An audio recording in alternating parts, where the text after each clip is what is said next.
Tu as déjà eu l'impression que ton chien aboie sans raison, comme un disque rayé qui ne s'arrête jamais? Tu le regardes, il fixe un mur, un meuble, ou même le vide, et les aboiements continus, mécaniques, stressants. Tu as tout essayé, le réconforter, lui crier dessus, le distraire avec un jouet. Rien ne marche. Pire, ça empire. Tu commences à te demander si tu es un mauvais maître, si ton chien est fou, ou si tu as raté quelque chose dans son éducation. Respire. Ce n'est pas de ta faute. Ce que tu observes n'est pas un caprice ni un défaut de dressage. C'est un mécanisme biologique involontaire, une réponse de survie qui a déraillé. Et une fois que tu comprendras ça, tu pourras enfin agir.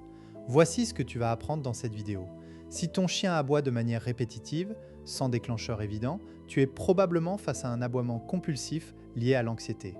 Dans les 5 prochaines minutes, tu vas découvrir pourquoi ton chien fait ça, comment distinguer un vrai aboiement compulsif d'un simple caprice, et surtout, tu repartiras avec 3 techniques concrètes, testées et validées par la recherche en cognition canine, pour briser ce cycle.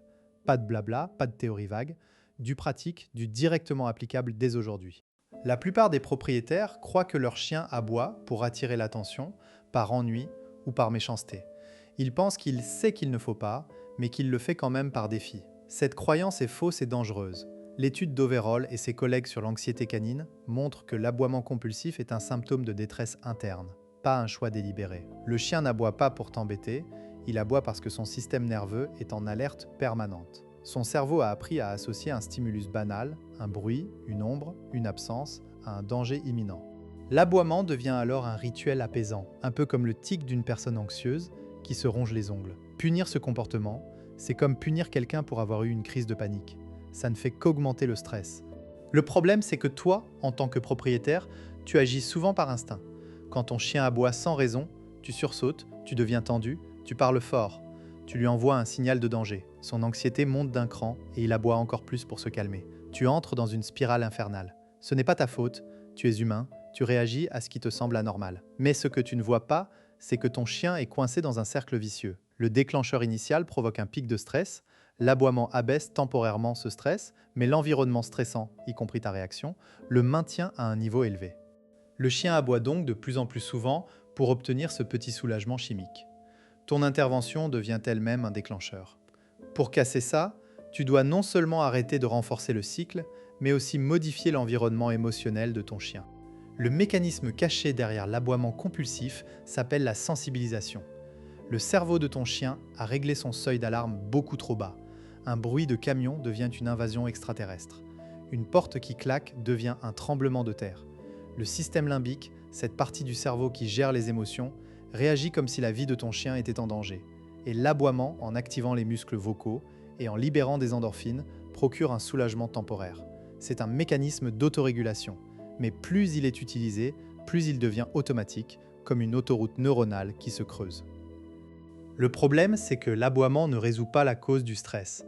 Il ne fait que le masquer. Et avec le temps, le seuil déclencheur baisse encore. Le chien aboie pour des choses de plus en plus insignifiantes. Prenons un exemple. Stéphanie, 34 ans, infirmière à Lyon, a un berger australien de 3 ans, Rocky. Depuis 6 mois, Rocky aboie dès qu'il voit un vélo passer devant la fenêtre. Au début, c'était un aboiement normal d'alerte. Stéphanie le rassurait. « C'est bon, Rocky, c'est juste un vélo. » Mais avec le temps, Rocky s'est mis à aboyer même quand il n'y avait pas de vélo. Il fixait la fenêtre, les oreilles dressées, puis aboyait 2-3 fois. Stéphanie, fatiguée, commençait à s'énerver. « Arrête, y a rien !» Parfois, elle allait carrément le tirer loin de la fenêtre. Rocky se taisait 5 minutes, puis recommençait. Le week-end, c'était invivable. Stéphanie ne pouvait plus laisser Rocky seul dans le salon. Elle l'enfermait dans la cuisine, mais il aboyait contre la porte. Elle était à bout. Le problème, c'est que chaque réaction de Stéphanie, que ce soit la parole, le geste ou l'enfermement, était une réaction. Stéphanie donnait de l'attention, même négative, à Rocky, mais surtout, elle ajoutait du stress émotionnel. Rocky percevait sa frustration, ça augmentait son anxiété et il l'aboyait plus. Un jour, Stéphanie a appelé un éducateur qui lui a expliqué le mécanisme. L'éducateur lui a demandé « Est-ce que Rocky aboie aussi quand il est seul dans le jardin ?» Stéphanie a dit oui, surtout quand il n'y a pas d'activité. Donc ce n'est pas de la garde, c'est de l'inquiétude. L'éducateur a aussi noté que les aboiements étaient toujours les mêmes. 3 aboiements rapides, une pause, 3 aboiements. Jamais de variation, jamais de queue qui remue. Juste un regard fixe et une tension corporelle. C'était typique de l'aboiement compulsif.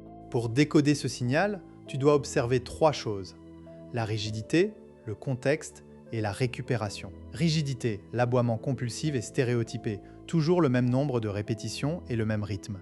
Il ne change pas selon la situation. Contexte, il survient souvent dans des environnements prévisibles, comme devant une fenêtre ou dans une pièce vide, même sans déclencheur apparent. Récupération, après l'aboiement. Le chien n'est pas calmé. Il reste hyper vigilant, prêt à aboyer de nouveau dès que tu fais un mouvement. Si tu vois ça, tu es probablement face à de l'anxiété, pas à un caprice.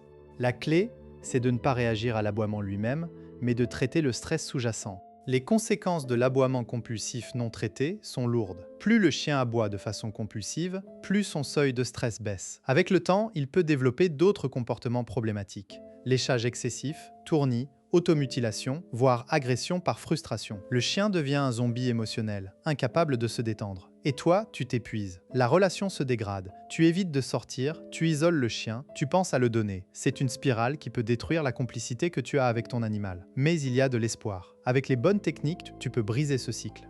Technique numéro 1.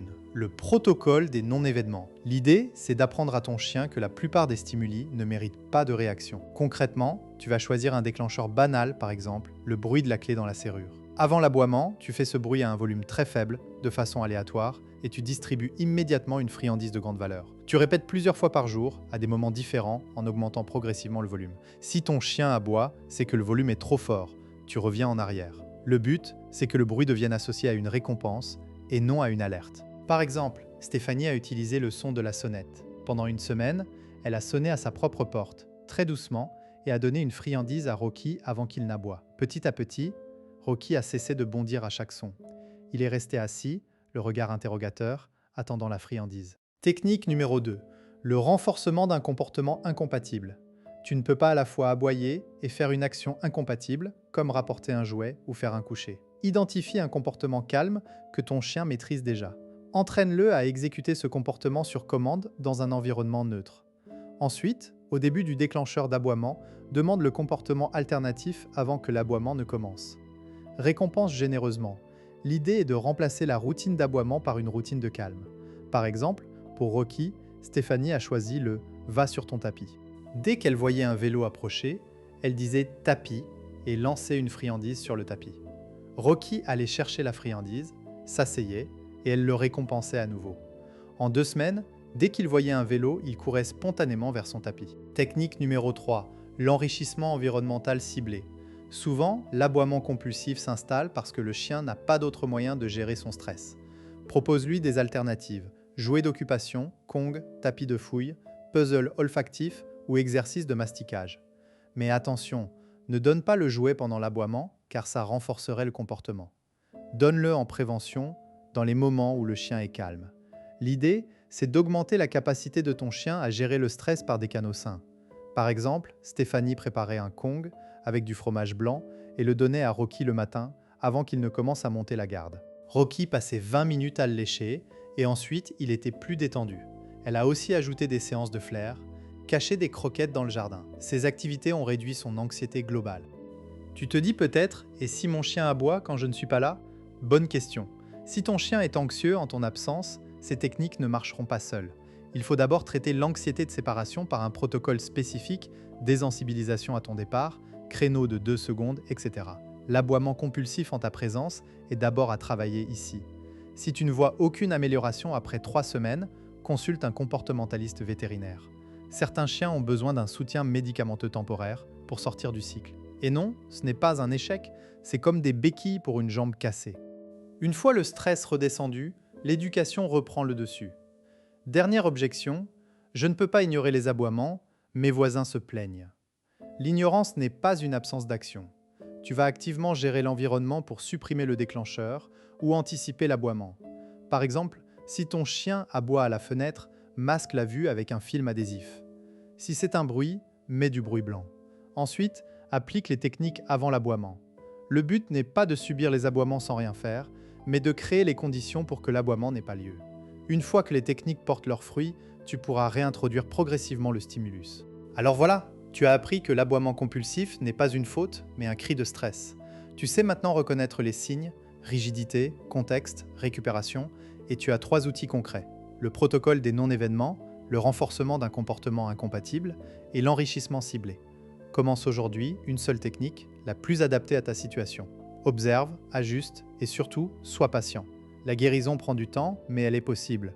Si tu veux aller plus loin, abonne-toi à la chaîne et active la cloche pour ne pas manquer la prochaine vidéo sur la gestion de l'anxiété de séparation. Et toi, quelle est la pire crise d'aboiement que ton chien t'a faite? Raconte en commentaire, on décortiquera ensemble.